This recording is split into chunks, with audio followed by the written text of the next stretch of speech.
The Hmong People by Sheldon Alexander and Emily Firebaugh. History. From the beginning, the Hmong people have been hard to track. Origin of the Hmong is in the high hills and mountains of Yellow River and Yangtze River regions in China. There is linguistic evidence to prove that they have been also located in southern China for at least 2,000 years.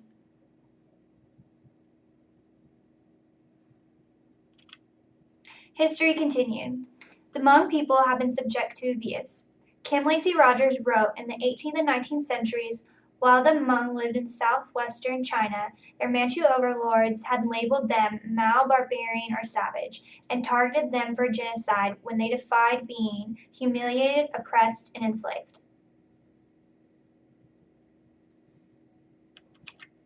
Wars.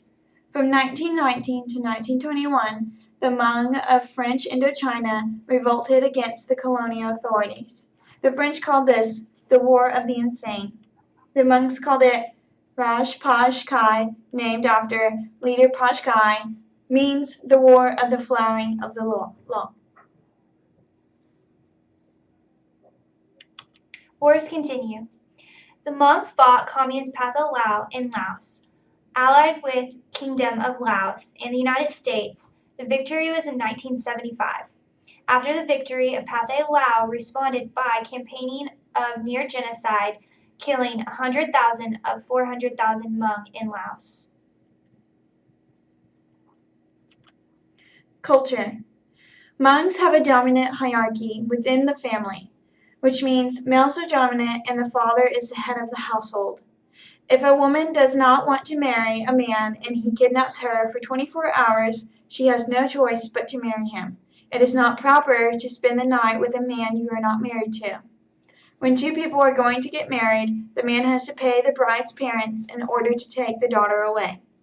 Suicides are common because women are forced to marry men they are not in love with.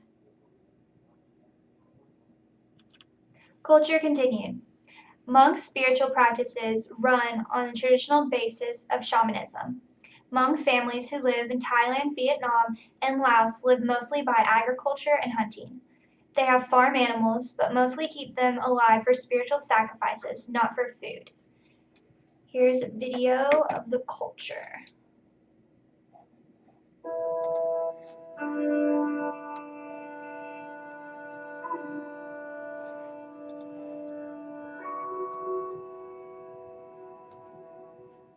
The Hmong are an Asian ethnic group from the regions of China, Vietnam, Laos, and Thailand.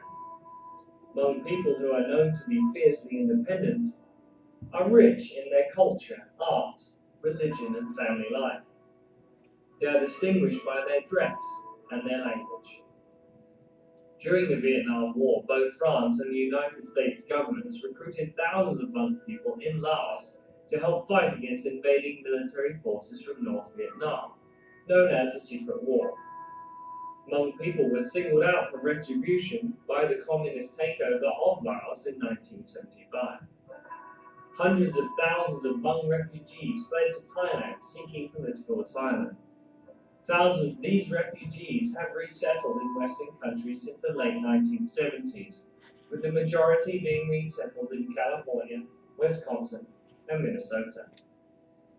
In terms of metropolitan area, the largest Hmong American community in the nation is in St. Paul's most diverse Thomasdale neighborhood, frequently referred to as Frogtown.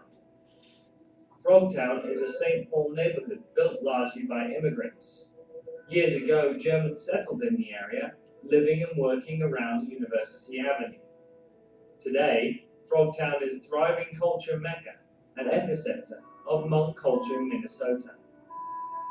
This diversity is reflected not only in the residents who come from every corner of the globe, but in the wonderful shops, restaurants, and services that you can also find here. University Avenue is the major commercial center in the neighborhood, home to approximately 100 Asian-owned businesses and many others. The Hmong Cultural Center, located in Frogtown, is an organization that provides outreach activities related to multicultural education for the purposes of promoting positive race relations in the Twin Cities community.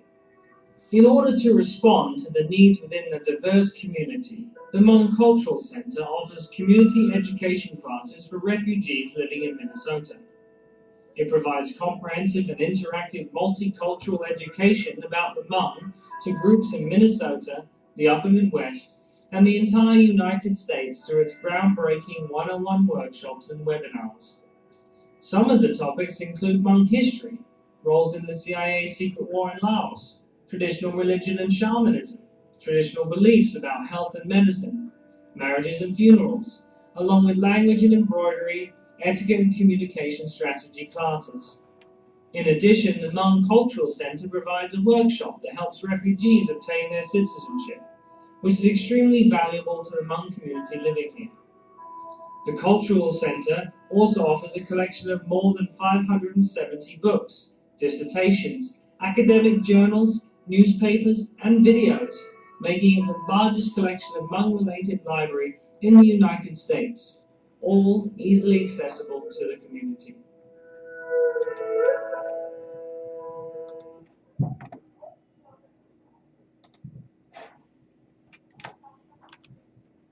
Geography. 95% of Hmongs live in Asia. Linguistics show some lived on the peninsula stem from the Mao of southern China. Hmong population is estimated at 3 million. In the 18th and 19th century, a number of Hmong people moved and settled in the ranges of Indochina Peninsula to practice subsistence agriculture. Geography continued. In Vietnam, Hmong people moved in around the 18th century. In 2009 census, there were about 1,068,189 Hmong living in Vietnam. In Laos, a 2005 census, there was a population of 460,000. Within the United States, the Hmong people tend to settle upper Midwest, Wisconsin, Minnesota area, and California. Environment. Climates in which they live. In Vietnam, there are 2 seasons. The cold season occurs from November to April, and the hot season from May to October. In Laos, there's a tropical monsoon climate. Southern Asia generally has a wet climate in the southeast and dry in the interior. The economy. Subsistence and commercial activities. The economy is based on agriculture, dry rice, maize, opium poppy that are cash crops. For trade, there are not full-scale markets among the Hmong people. They visit low-land markets occasionally to make important purchases. For labor, there are no full-time jobs per person. All adults are farmers but may specialize such as blacksmiths, weddings, funeral specialists, etc. For land tenure, the Hmong people lack land ownership or citizenship rights in any of the countries they're settled in. Ownership belongs to whomever clears the land first. They're a developing economy. Conclusion. To this day, the Hmong people continue to hold on to their past beliefs but grasp for the future. Children of the Hmong in the U.S. live in subdivisions, attend suburban schools and universities, but still cannot date. The Hmong people are important because they show a sense of urgency to join the rest of the world, but also hold on to their own beliefs and ideals. Thank you.